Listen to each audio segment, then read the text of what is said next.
Good evening, Danvers. Welcome to our Topics of the Town news broadcast for tonight, April 1, 2021. And as if you notice, spring has sprung. Those are daffodils that grew in my backyard, and they are blooming now. Today, I have two special guests that have come to present their case in regards to the selectmen's race. We have Matthew Duggan and Rick Bettencourt. Welcome, guys. Thank you. John Toomey is currently unavailable due to being very cautious about what's going on in our environment and in our town. Today, our Select Board Candidate Forum is sponsored by Topics of the Town News. And what I'm going to be is basically the narrator and ask questions if need be, but this is for the candidates. Now, I just want to give a little introduction. I invited all the four candidates who are Matthew Duggan, Timothy Trevor Donahue, Rick Bettencourt Jr., and Gardner Trask. Mr. Duggan and Mr. Bettencourt have graciously accepted the invitation, and that's why we have them here tonight. What this thing is, this whole setup is, the Topics of the Town News will hold has always held an annual Select Board Candidate Forum. This forum will permit you to introduce yourself to the audience. The content and depth of your questions will solely depend on what statements and questions you want to present to each other, or I'll answer any questions too. The forum for all candidates will definitely fill the 1 hour slot that we have. And time goes by quickly, so the presentations, statements, and questions should be crisp and concise. I will be the moderator and timekeeper. This forum is for you, the candidates, and the debate questions are yours and for your competitors who are running for your office. I do not intend to ask any questions except when you want me to. I appreciate participation in letting our voters and our viewers know where you stand on the issues. This will be your opportunity to persuade the voters that you are the best candidate and deserve a seat on the Select Board. Thank you for volunteering and devoting your time to our town of Danvers. Please make sure that you always revert to vote on May 4th, 2021. In addition, what I like to do is thank DCAT, the entire organization, and all the members that have become members of DCAT, because they make it possible for us to have this show on the air and present it to our residents. So if you can just put on my favorite remember when you could actually have an opinion cartoon, basically, I would like to make sure that we are here. And as I said and it says on this cartoon, I miss the good old days. Remember when you could actually have an opinion without offending somebody. So what we are doing, this is a very complimentary type presentation. So what I would like to ask now is, could you, and in this case, Mr. Duggan, Matthew Duggan, please give your introductory opening statement, and then I will, put you in line, because on the ballot you are number one, and then Rick will answer the question, and if you need to, you can ask each other again. So, Mr. Duggan, could you do your presentation first? Thank you, Mark. Yes, a little bit about myself. My name is Matthew Duggan. I am a candidate for the Select Board. A little bit about my background. I'm originally from Goshen, New York, which is a small town about 50 miles north of Manhattan. I moved to the Boston area after high school and worked in construction for several years for a friend's family's business. And then I decided I didn't really want to do that, and I went back to school. So I graduated from UMass Boston with a bachelor's degree in management. And following that, I attended Bentley College, where I received a master's degree in computer information systems. And I've been in the IT, the information technology field, for more than 30 years, and I've worked for several large corporations, currently with Hewlett Packard and supporting the Blue Cross of Mass website. I moved to Danvers about 20 years ago. I live on the corner of Chase Street and Bayview Avenue by Plains Park. And I moved to Danvers because I wanted to be close to work. At the time, I was with Bell Atlantic, Yellow Pages, up on the hill next to the Ferncroft. And so kind of just moved to Danvers. I had done a lot of research and found that this was one of the best communities in the area. And after I moved to Danvers, I became involved with the community, first with the Danvers Bipeds, where I was a board member and a VP. The Bipeds was started by Ingrid Berry, and it was a precursor and the initiator of the Danvers Rail Trail. And once the trail came to fruition, I was appointed to the town's Rail Trail Advisory Committee, where I've been original member since '09. I've also been involved with the Danvers Family Festival. I served on the board and as a VP. I managed the Oldies Night event and also the ad book. And for the past 15 years, I've been a town meeting member in Precinct 1. And I think of myself as a town meeting member 365. Every day I look at life in Danvers as a way that I can contribute to make it a better place to work and to live.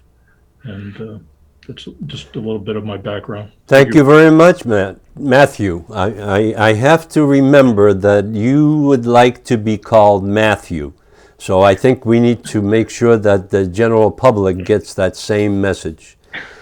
Mr. Rick Bettencourt, could you please give your introduction? And you're further down in the ballot. That's why I put Matthew first.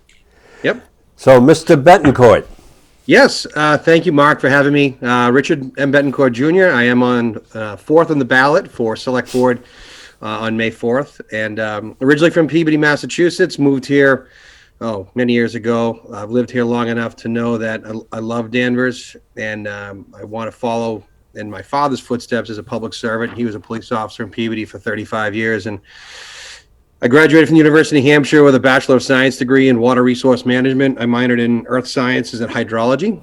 Got into the financial business, which is completely unrelated. And I've been in the mortgage profession for about 20 years, primarily working with military veteran clients on their home loan benefit.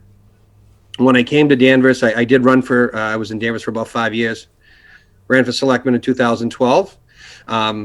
Lost, but not by much. I was very happy with the turnout, my performance in that particular election, and realized that there's got to be greater participation.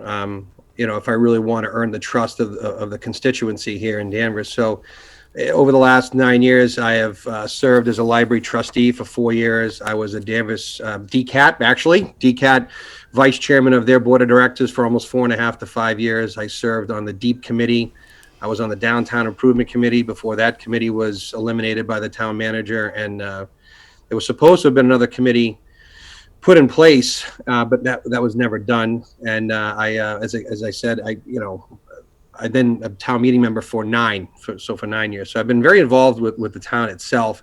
I also bring over to my campaign here 5.5 years of Conservation Commission experience. When I was a resident of Peabody, I was on their Concom for about 5.5, almost 6 years, and so I'm very familiar with the Wetland Protection Act.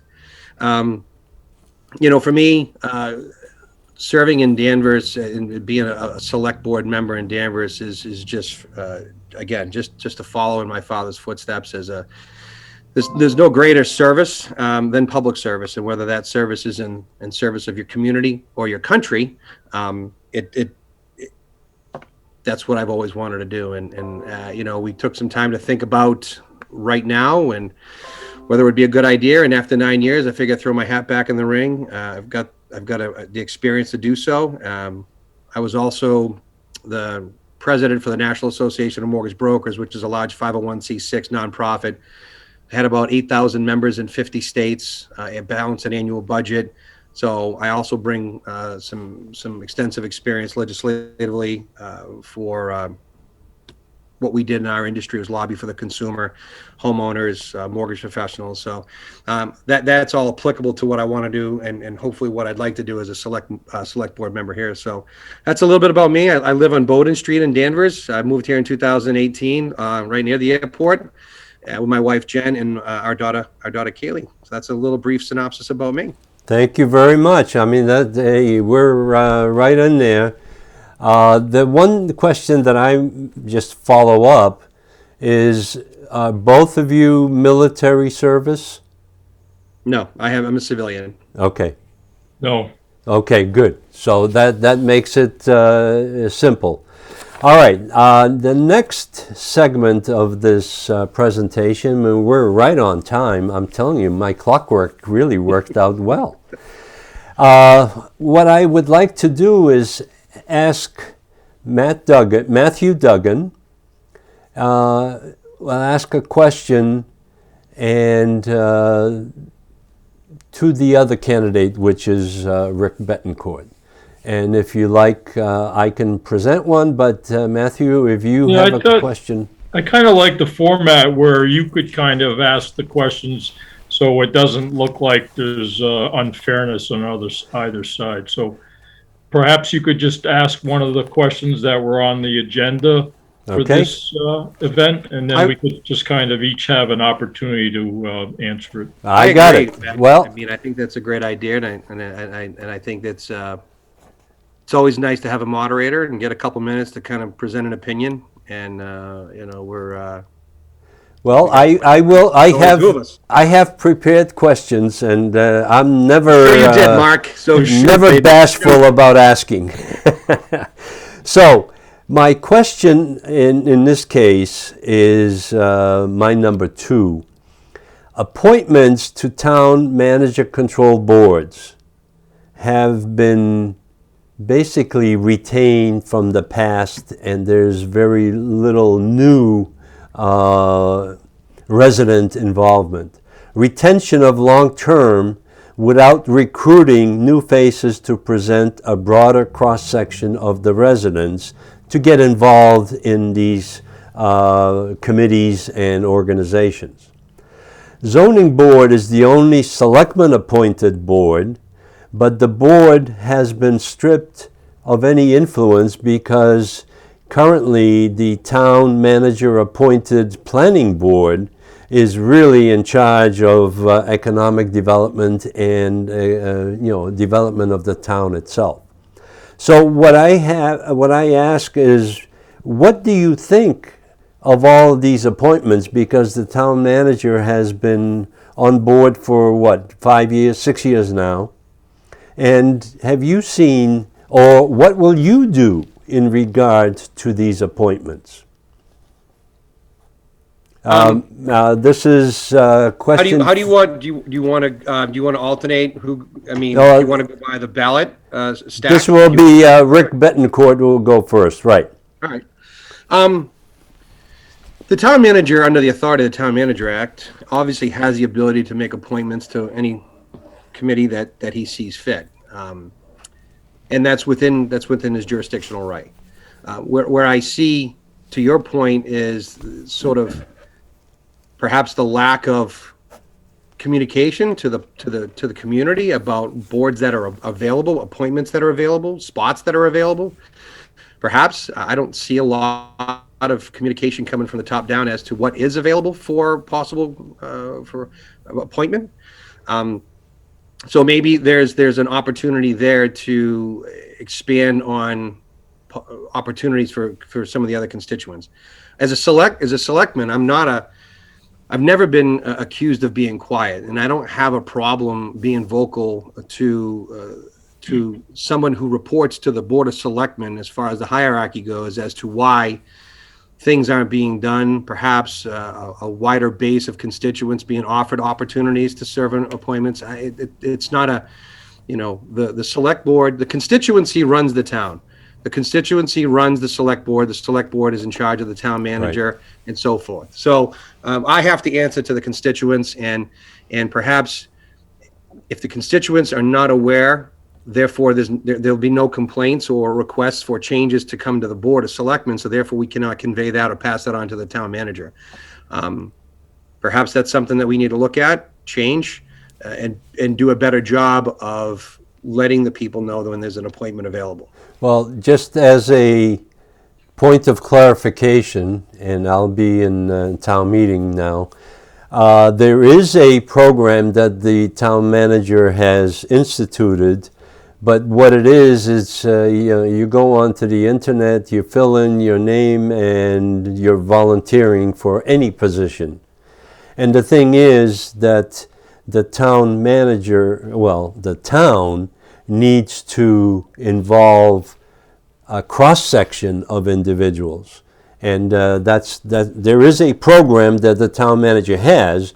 I don't know, or I don't think it's working well. But let's proceed to I'm Mr. Duggan. simply saying it's not being, I don't think it's being conveyed properly to the people to go to that spot, or encouraged, I should say. Okay.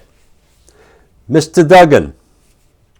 Thank you for the question, Mark. So these boards that are appointed, be they by the town moderator, the selectman, or the manager, there really needs to be, to your point, broad representation for the community, and not just people that are kind of lackeys or kind of just minions that are just going to kind of toe the line. We need independent thinkers. And I know from firsthand knowledge that I used that volunteer form and submitted it to be on a committee, and, along with my resume, and never even had the courtesy of receiving any type of response other than someone said that it's been kicked upstairs or whatever that means. And I know of other people that are contributors in the community that have had the same experience.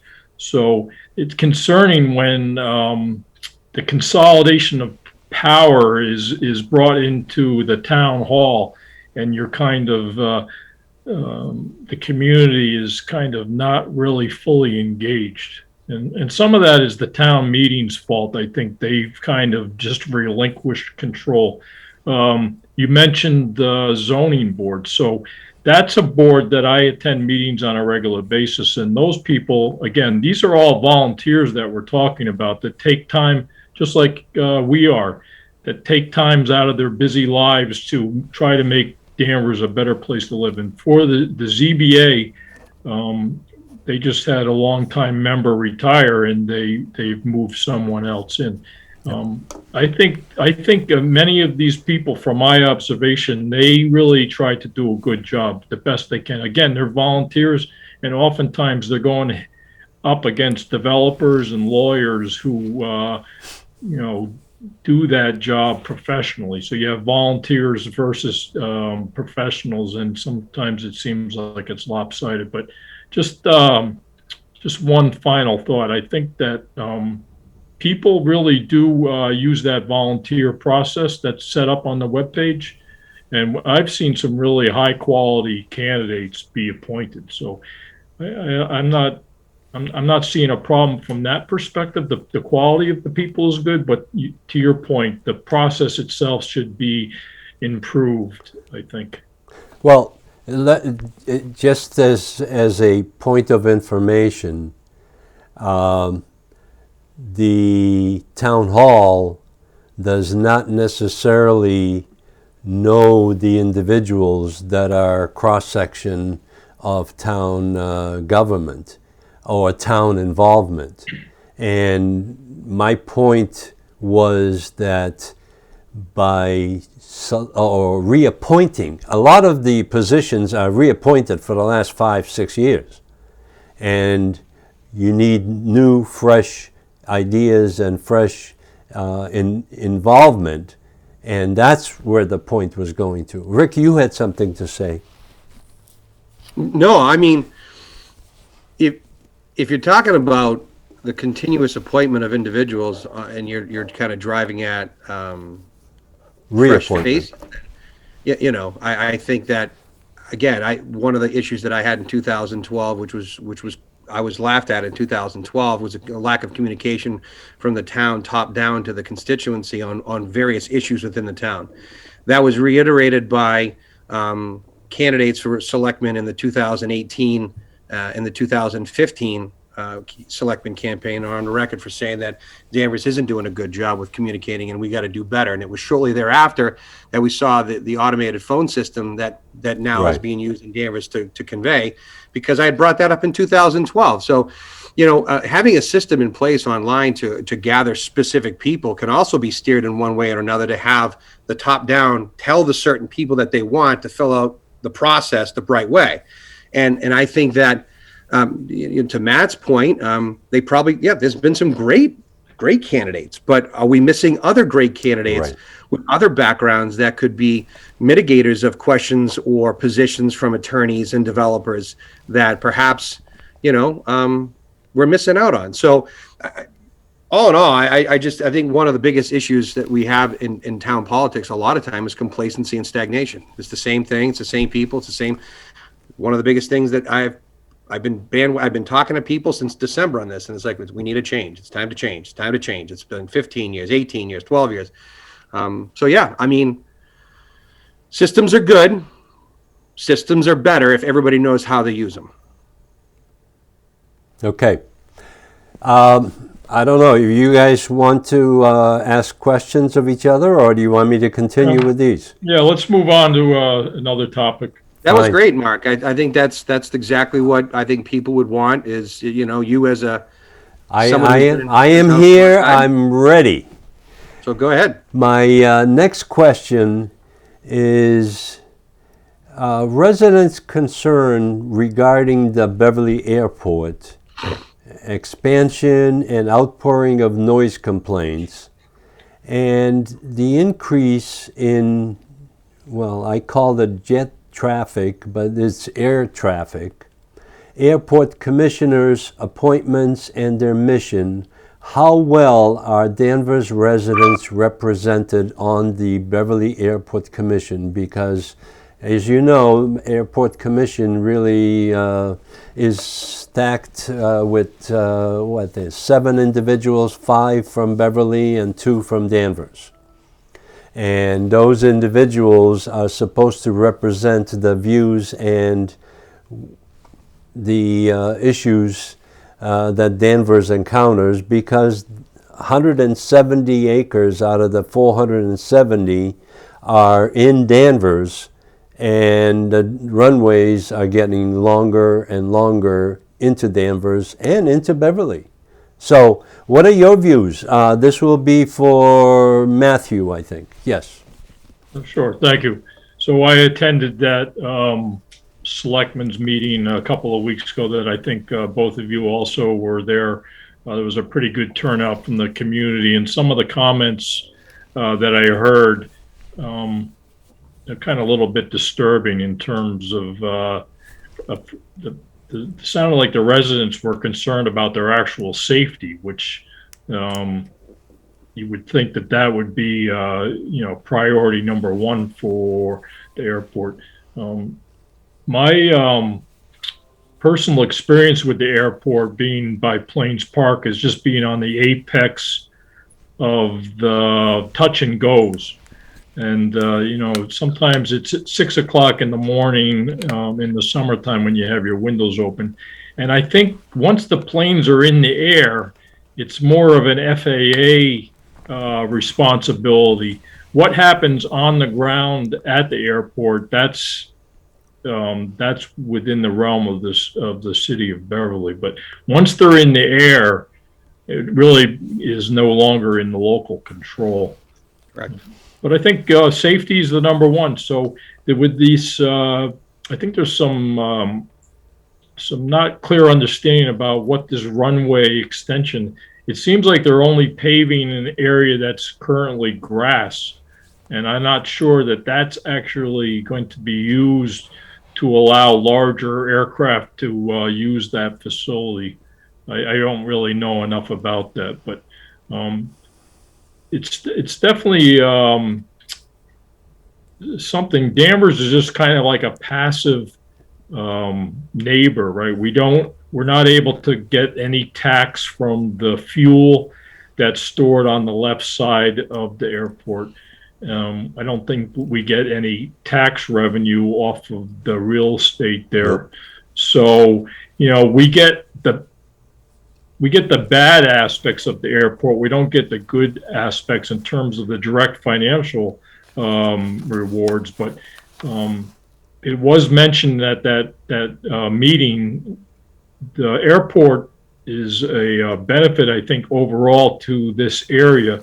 It allows corporations to use that facility to fly executives in and out of.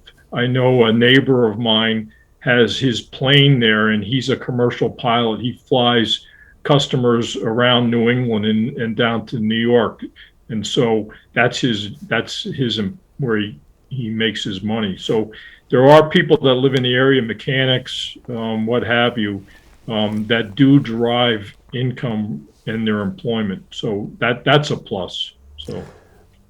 Well, the only addition that I would make is that the Beverly Airport claims that there's $34 million worth of economic development.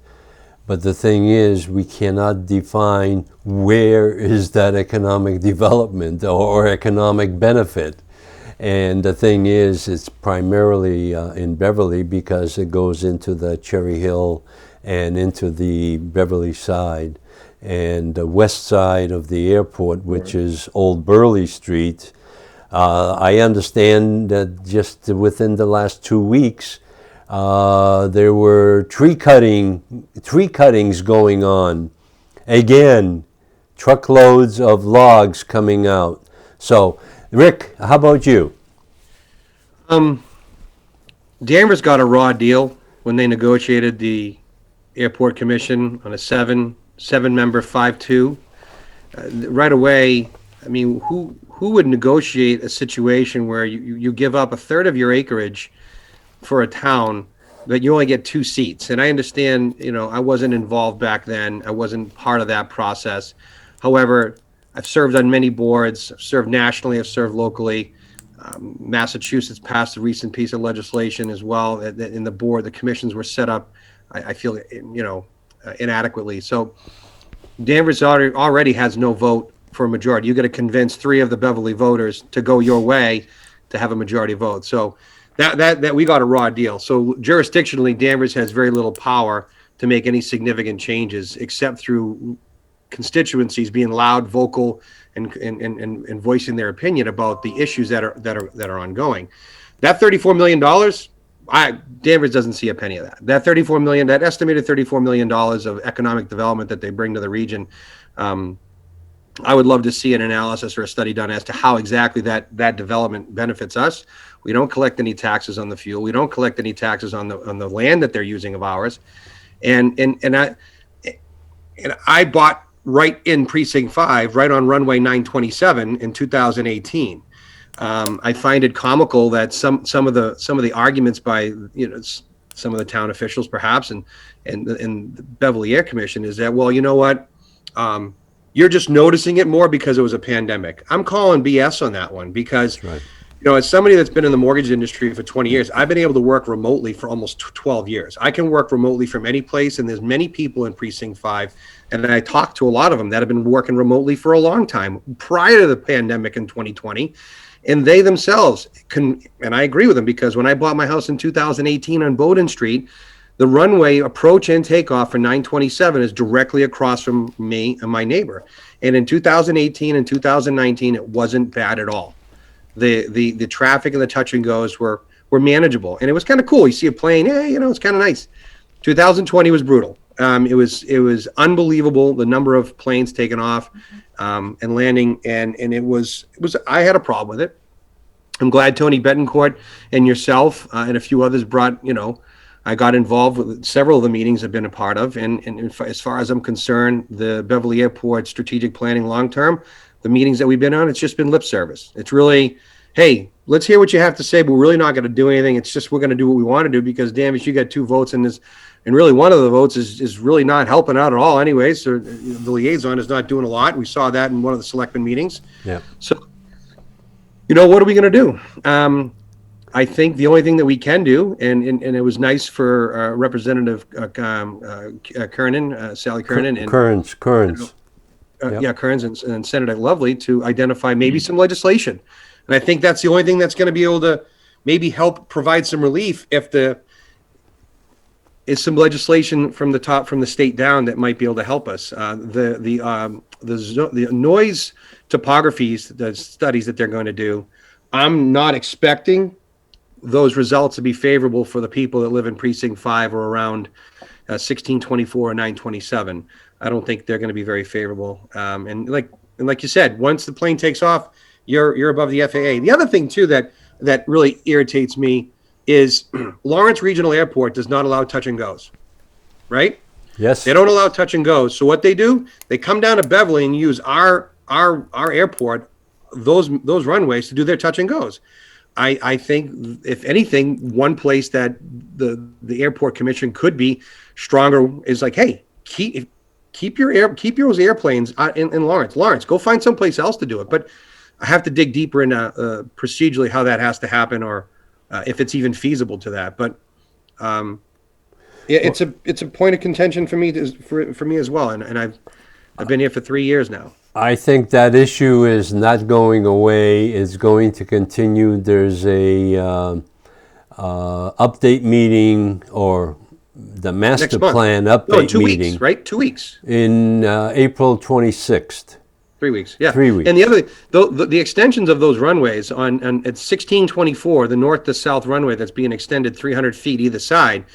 The 300-foot side on the south side is not going to be a big deal because that's butts up against the Cherry Hill Industrial Park. Right. It's the north side by Burley where you're putting 300 extra feet of bituminous asphalt right there. That's going to put those planes starting off, if they're taking off north to south, closer to our constituents up there. It's going to be louder. The planes are going to be closer. And if you're landing from south to north, that's where you have a possible safety issue where you have, I know it's extending the runway to provide braking, but hey, we've already had 1 or 2 accidents, and it's unfortunately, like one of the young ladies said at the meeting, it's bound to happen again. Right.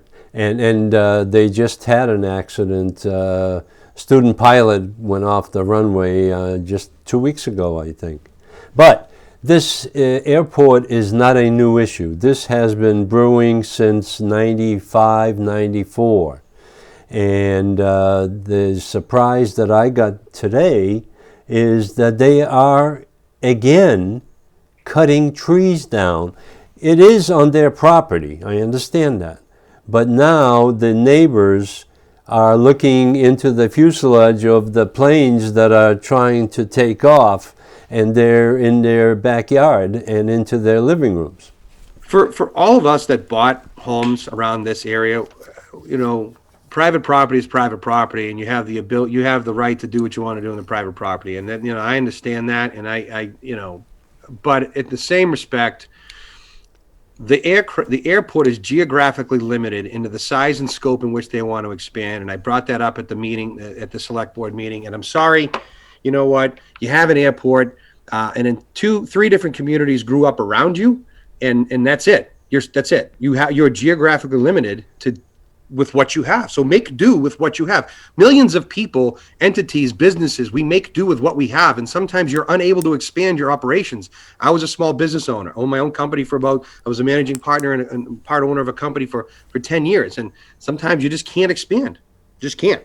All right, let's move on. Matthew, do you have anything to add right now? Because I'm going to move on to the next question. Yeah, let's move on, please. All right, we'll move on. I have a question. As you know, I have been monitoring and attending municipal light boards meetings. And during the past 12 months, basically there was no public input or public access to the meetings. But the electric company management are imposing a new fee that has shown up on our bill. For residential, it's $7.50 fixed fee. And these increases represent 15 to 20% increase in the total bill for small users, residential users. What do you think we should be doing about that? Because people are concerned, but the Municipal Light Board, through the town manager, reports back to the Board of Selectmen. What can the Board of Selectmen do? So this one is for Matthew, I guess, first, right? Sure. So this service charge that you mentioned, that I first noticed that on my bill mid-February. So the rollout of that, I think, without any explanation, even at the bottom of the bill, there was no mention of what that represented. It was just all of a sudden $7.50. So I think the implementation of it was flawed. There could have been more. There should have been a letter that explained, here's this new service fee, and this is what it's for, and try to justify it that way. But when you try to sneak something in, people are going to, they're going to suspect that there's something unhandedness going on. So I've been to a few meetings where it's been described by DPW that if you use something like north of 1,000 kilowatt of hours of power a month, you're not going to really notice a difference because there's been a decrease in the power adjustment costs. Yeah. So, and these are for people that are, I think the number was like over 1,250 kilowatt hours a month, and you're not going to really notice it. But, that's 4 times the amount of power that I use. I use 300. So there was a $1 reduction in the power surcharge, but so that wasn't that didn't set that off. So I can understand the attempt to justify it, saying that there's fixed costs to have the power outside your house. So if you went away to Florida for the winter, you don't use any power, and there must be some kind of charge. So when you return, you just turn the switch on and there's power there for you, because there are depreciating costs for poles, for wires. But I just think the implementation could have been done a little bit differently. And also, I think the annual charge for electric is around more than $40 million a year. Correct. And I'm wondering whether, I know some of that has gone towards the retirement. I think the electric department is the only one that has their retirement costs covered. The town in general is trying to do that within the next 20 or 30 years. So I'm wondering if the electric department is actually contributing these pilot payments in lieu of taxes to the general fund, because I think that's happened in other communities nearby, like North Reading. I think their electric department pays $1 million or more a year into the general fund. So I'm wondering if that's happening in Danvers. Does the Danvers Electric pass revenue to the town to compensate for the Prop 2.5 levy limit? I will answer that one because that is an excellent question because I know all the details. In the past 2.5, 3 years, Danvers Electric has contributed a lump sum $5 million to the retirement fund. Then a year later, they contributed another $5 million to the retirement fund. And they've also purchased and paid for street signals, the one at Summer Street, the one at Locust Street. And those are in the range of $3 to $4 million each. And all of the costs, including the underground sidewalks and trees and everything else, is included in those. So what we're talking about is there roughly $18 million right there. But there's also loans that have been made by the electric company to the water department because the water department couldn't afford the new meters. And now the new meters are failing and the electric meters are failing. They are going through a warranty period. So there are costs that they're incurring that are over and above the management of the electric company. Right.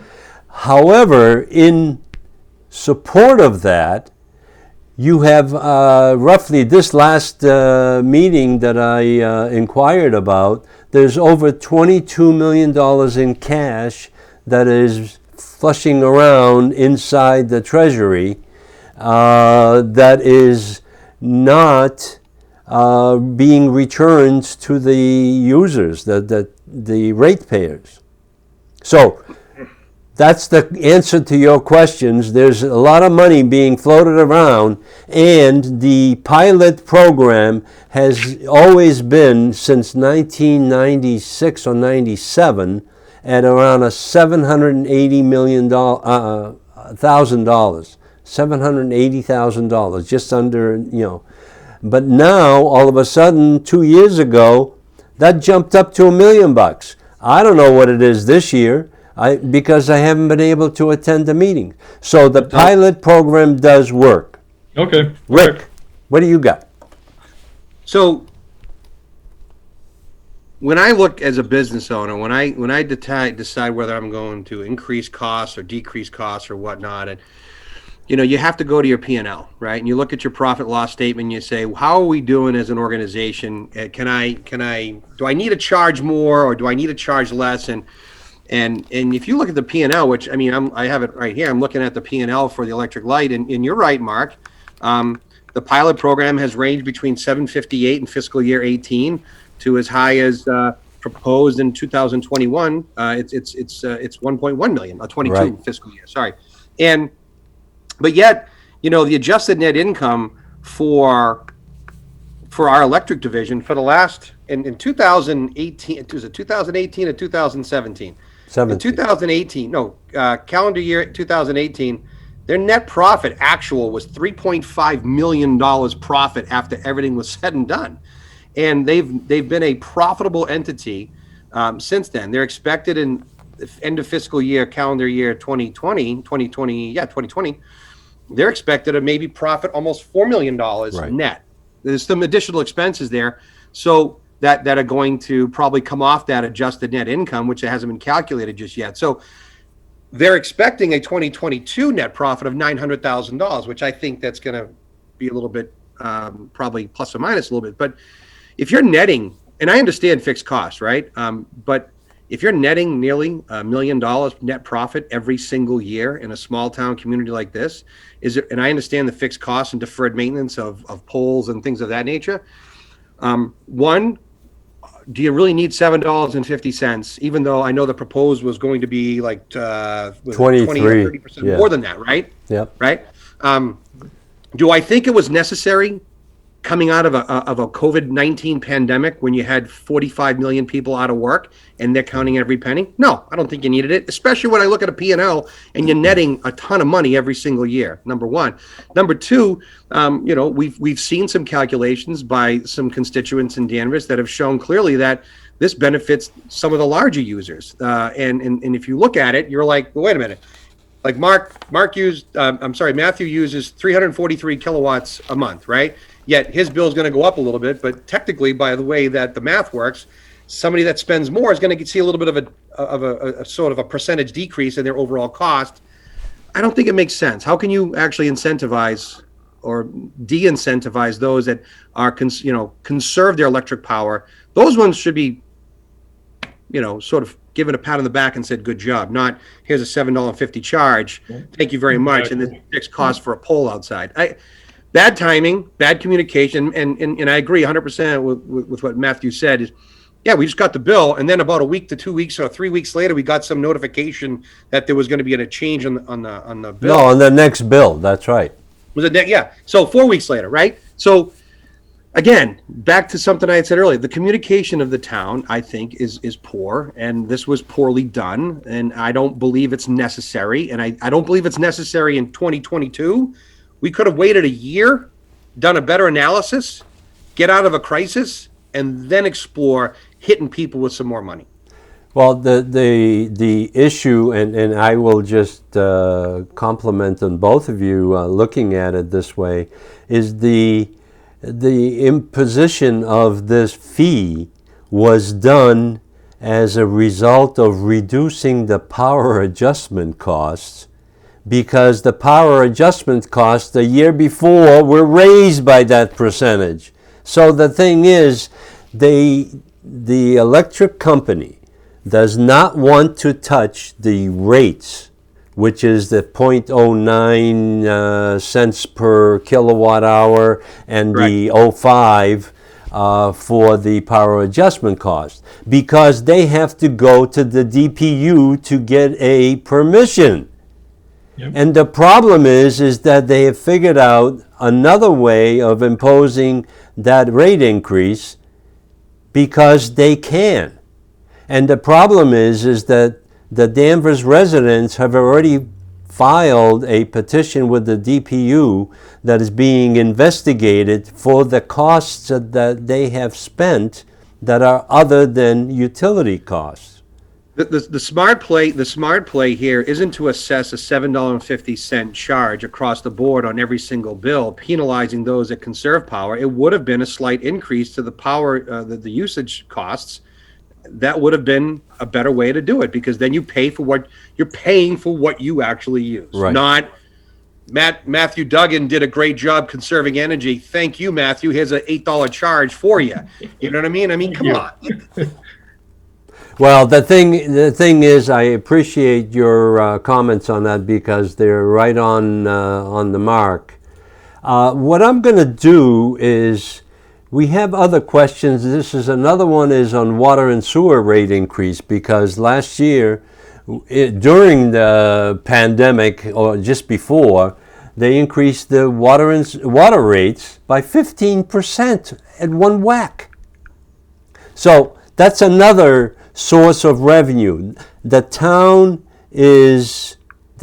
management is running out of tax revenue because they cannot increase that any more than they can by 2.5%.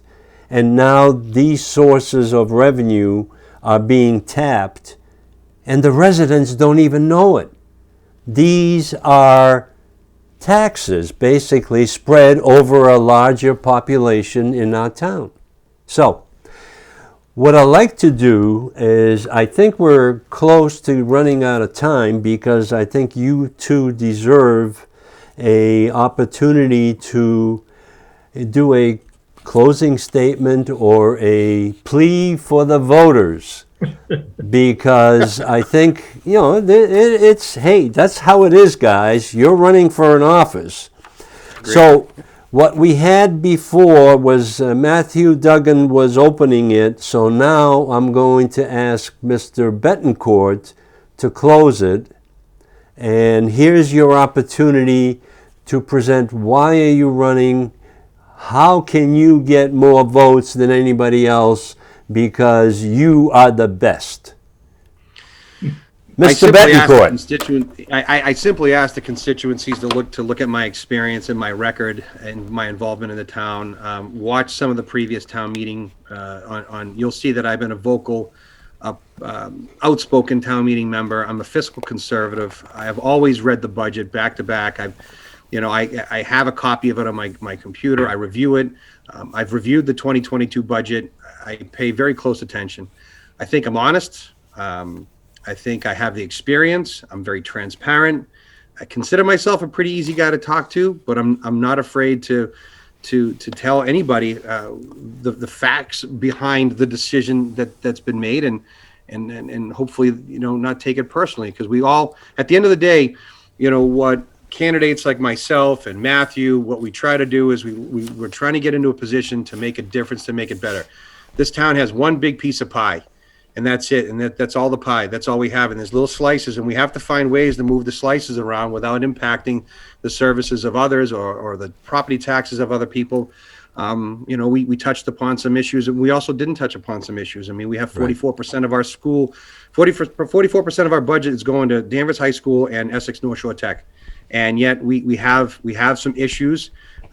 We have some mediocrity in our Danvers school systems that I think need to be addressed. And I think we can do a better job. We have amazing teachers, but I think they need more tools, resources, and our students and our parents, same thing. So I'm okay to have the hard conversations professionally and politely.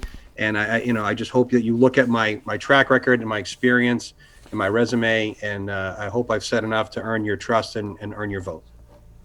And go and get your vote cast on May 4th, 2021. Mr. Matthew Duggan, you look like you're in a different environment right now. Why don't you do your presentation here on how we should vote for you instead of somebody else? Well, it's all about choices. So first I want to thank you, Mr. Zuberek, and DCAT for hosting this forum to allow the voters to listen to what Rick and myself have to offer. It's good that this year we have 4 choices for 2 seats. So the voters are intelligent enough to know what is best for themselves and for the town in general. So again, I've been honored to serve as a town meeting member for the past 15 years, and I'm looking to take it to the next level and represent all the precincts. And so I ask for your support on Tuesday, May 4th. Tonight, we've been talking about the challenges, some of the challenges that are currently facing our community, and how we all need to work together in a thoughtful and collaborative manner to address those challenges. Our current Board of Selectmen have been working together to ensure that the COVID-19 impact has been minimized to the extent possible. And if elected, I pledge to continue that effort and that approach. That working together as a community, we can restore the normalcy that each of us crave to bring back the great vibrancy in our downtown, our neighborhoods, and in our schools. Danvers knows how to work together for the common good, and we may debate the best way to solve a problem, but we always do so with the best interests of Danvers in mind. And Danvers has an exciting past, but we have a more impressive future. And we know how to work together for the common good. The selectmen, they're our local leaders, and they should have a vision about what the future will look like for Danvers, where rush hour from other communities, rush hour traffic doesn't clog our streets, where residential development doesn't create so much density that we look like a city, where we provide affordable housing so young families and our seniors who may have spent their entire lives here can continue to do so, and where we support our local businesses throughout town to ensure that they thrive and expand, and where our schools' MCAS scores show improvement year over year and not stuck in mediocrity. So I Thank believe you. I have the experience, the dedication, and the commitment to deliver the results for the people of Danvers. And so I ask for your vote so that together we can continue to make our town of Danvers a great place to live and work. Well, Thank you again for your time. that was very well said, both of you. And I'm just going to go back to my cartoon that we used in the beginning. And I miss the good old days. Remember when you could actually have an opinion without offending somebody. So that is a very appropriate quote. But now what I like to do is have a quote from Mark Twain.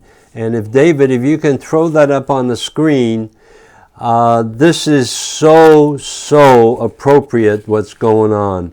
It's easier to fool people than to convince them that they have been fooled. So just keep that in mind, because that is the current culture that we're living with, and we need to come out of it.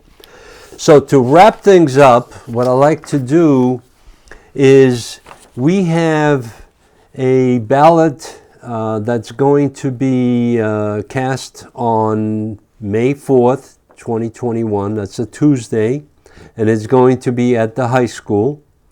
And what we have on the ballot is the seat for the moderator. And Patricia Fraser from 18 Hyde Street is incumbent and unopposed. So that's a good position. For the select board, we have Gardner Trask, Gardner Trask from 81 Fellow Street, Rick Bettencourt from 13 Bowden Street, Timothy Trevor Donahue from Locust Street. Sorry, I can't read that. Matthew Duggan, who is from 41 Chase Street. So we have 4 candidates for 2 seats on the Board of Selectmen. And on the school committee, we have 4 candidates for 2 seats as well. Alice Marie Campbell from 7 Drummond Court, Robin Doherty from 19 Garden Street, and yours truly, Mark Zuberek from 9 Glendale Drive, and Johanne K. Hunter from 12 Cherry Street. So what we do is you two have presented your qualifications and your interests and why you're running for the Board of Selectmen. It's not an easy job, because I know it. I've been there. And right. I hope you succeed in getting elected on May 4th. And I want to thank you both for participating in this, because I just wanted to have a discussion with the candidates. And this is an opportunity that you deserve. Well, I thank you, Mark, for the opportunity. I really do. And, you know, it's not easy what you do, and putting these types of shows together and to get us on there, and you do your research with great questions. And I know I'm appreciative. I want to wish Matthew the best of luck. Great guy. We've had conversations in the past, and, you know, it'd be great. You know, one of us will win. Maybe both of us will lose. We don't know. No, you both would win. I think we both, in the end, I think we both win, because we actually took the chance and threw our hats in the ring to try to make a difference. And that's, I think, you know, it's not easy. And for that, I have mad respect for Matthew, and I wish him nothing but the best of luck. And thank you. You know, it'll be up to the constituents, but it's not easy to do what we do. And I'm grateful for what he did and what you're doing, Mark. So go for the gusto. Matthew, good night. Thank you very much for participating. Thank you, Rick. Thank Rick, you, Mark. thank you. Yes, you guys have a great night. All right, we're right on time.